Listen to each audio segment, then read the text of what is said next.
Gabriele Marconi. Vabbè, lì faccio l'attore, in realtà sono tanti anni che faccio l'imitatore, quasi 40 ormai, e dei personaggi che ho imitato, molti, devo dire, l'ho lasciati un po' da parte perché ormai purtroppo non ci sono più.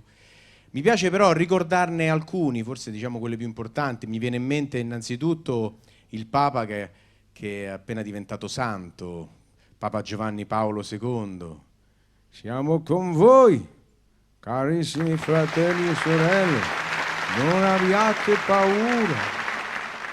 Oppure un personaggio con cui ho fatto tanti scherzi quando facevo il militare, il presidente Pertini. Ah, buon Dio! E mi ricordo, non è vero, il periodo della Resistenza, quando lottavamo contro i tedeschi che erano sul Carso. Ah, se ci stavano sul Carso. Oppure un altro presidente della Repubblica, Cossiga, che parlava con la patata in bocca proprio. Ogni volta che ho esternato, gli altri dicevano che dovevano essere internato. Rapida sintesi, vediamo. Un politico che insomma sembrava immortale, eppure se n'è andato poco più di un anno fa. Quel personaggio che Giulio, grande, anche lui purtroppo se n'è andato. Purtroppo per noi comici.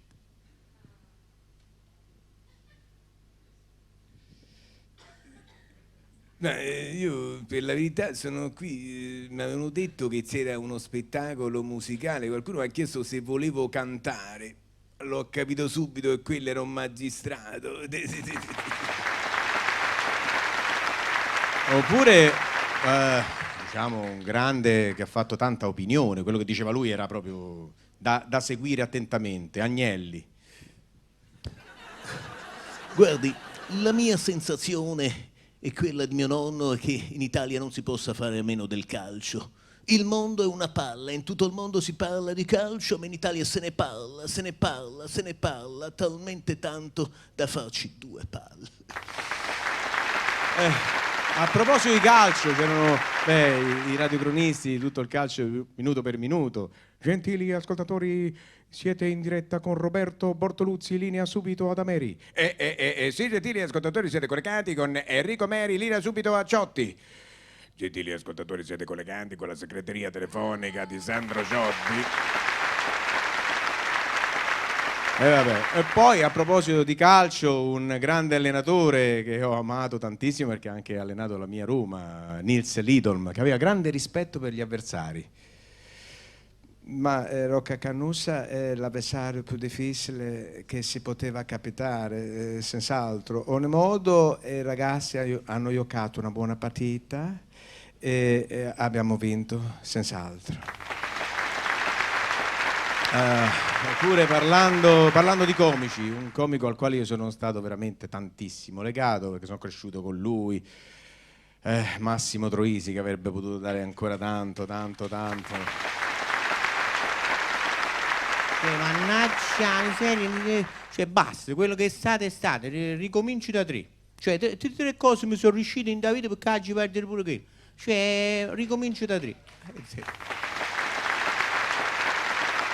Vabbè, il mio primo personaggio, quello che ho imitato proprio tanti anni fa, nel 75, imparai anche la poesia. Avete capito? A livella.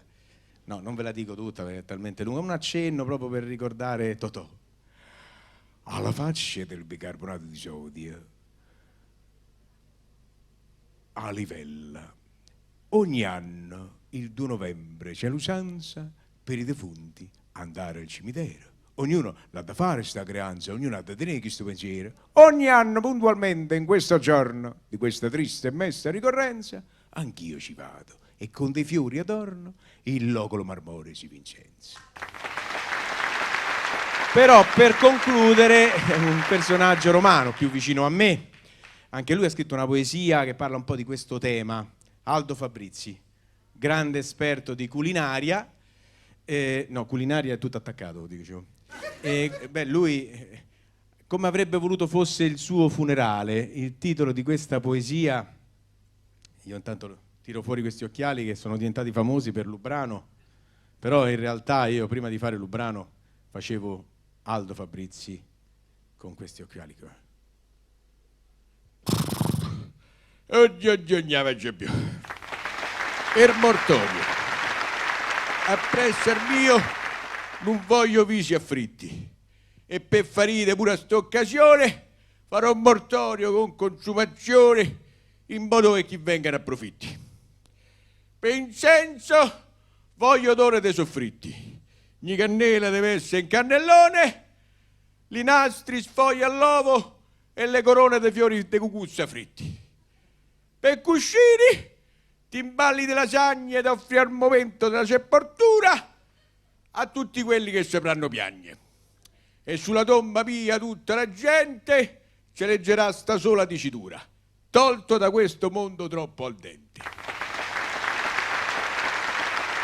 Grazie! Gabriele Marconi, grazie per questo bellissimo ricordo. Grazie. Bello, bello, che bella emozione. Grazie, bella emozione. Grazie. Dai il microfono a Dai il microfono a me Prego, perché prego. tu lo sai che ho. Restituisco anch'io, dico che questo microfono si chiama Pietro. Vuoi pure la penna? No.